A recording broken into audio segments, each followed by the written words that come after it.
मेरा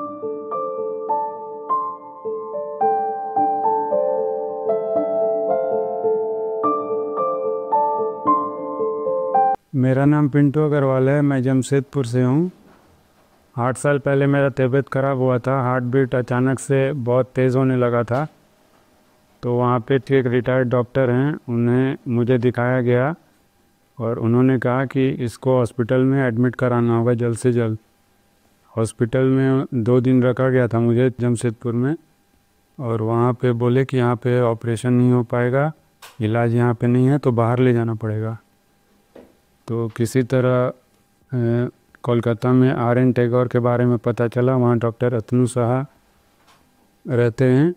वो बहुत अच्छा उनका बैकग्राउंड है, बहुत अच्छा इलाज करते हैं।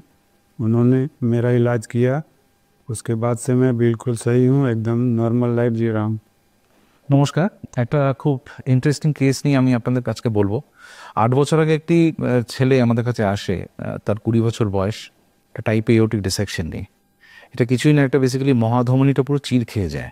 এবং ও আমাদের কাছে যখন আসে, ওর হার্টের পাম্পিং ক্ষমতা ছিল অ্যাপ্রক্সিমেটলি 25%, যেটা থাকার কথা 65%।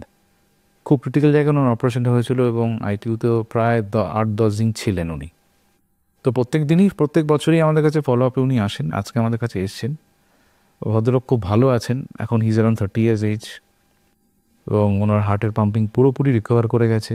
ওর কার্যক্ষমতা, অ্যাক্টিভিটি সব নর্মাল এবং আমাদের কাছে রেগুলার ফলো আপে আছে। একটাই মেসেজ আমি দিতে চাই আপনাদের, যে এই এওটিক ডিসেকশন যে রোগটা, এটা বেসিক্যালি মেইন আর্টারিটা স্প্লিট হয়ে গেলে আমরা এওটিক ডিসেকশন বলি। এবং এর ট্রিটমেন্ট, এর রিকভারি সব কিছু কিন্তু নির্ভর করবে যত তাড়াতাড়ি আমরা এই জিনিসটাকে ধরতে পারবো। কারণ যত দেরি আমরা করব বা যত ডিলেইং ডায়াগনোসিস হবে, তত কিন্তু এই রোগের থেকে প্রাণহানি বা ডেথ অনেক রেটটা বেড়ে যায়।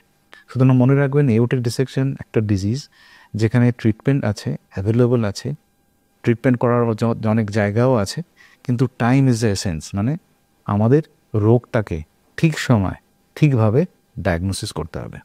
আপনারা ভালো থাকুন, সুস্থ থাকুন। নমস্কার।